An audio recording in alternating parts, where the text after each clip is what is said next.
Hello, I'm Kay Foley of This Week with George Stephanopoulos, and since we believe all politics is social here, in a few moments we're going to go behind the scenes with Christiane Amanpour, ABC News' Global Affairs anchor, and ask her some of your questions from Facebook and Twitter. Good morning, Christiane, and thank you for joining us. Welcome. Sonia Kuhlman asks, who do you consider the most important person you've interviewed? You know, I've had the very great opportunity to be on a platform, ABC and CNN, where I've been able to interview many important people throughout the last 20 years.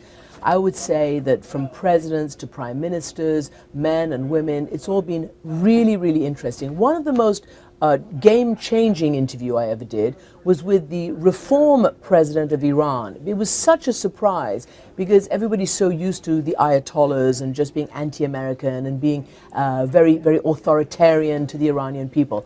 Up comes this man, his name was Khatami.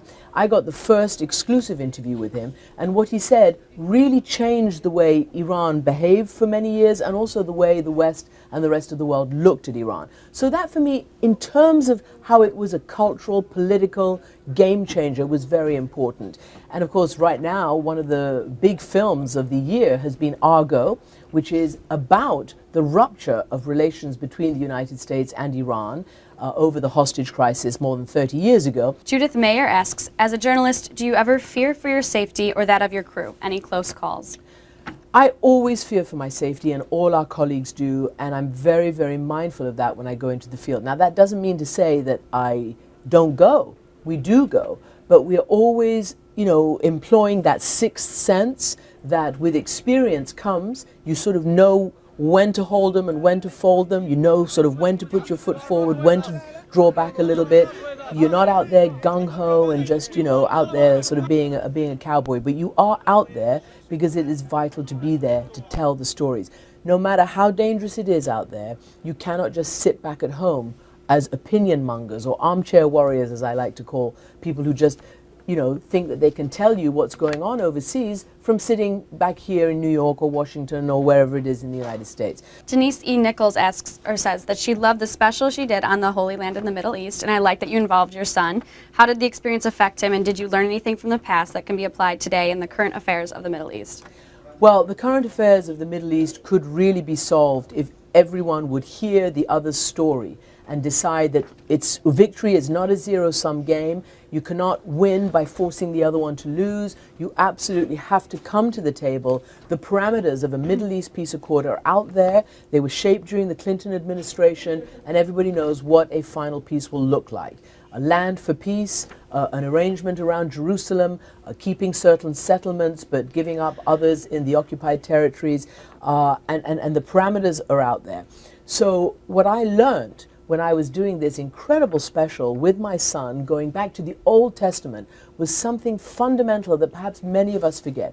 And that is, from the beginning, the three main religions, the monotheistic religions, Judaism, Christianity, and Islam, come from the same root. We are the Abrahamic faith. We follow the same patriarchs.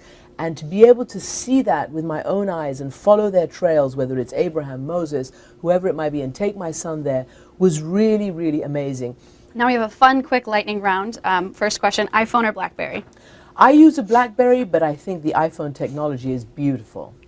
Favorite movie of the year? 5 Broken Cameras, about the Palestinian narrative in the occupied territories. The Gatekeepers, the Israeli film about these interviewing all the security chiefs. It is fascinating. Searching for Sugar Man, about this fantastic singer who was unknown except in South Africa and now has a second life because of this film. The Invisible War, so important about the wholesale assault of women in the United States military. This must stop. The military is trying, but it must go all the way to make this stop.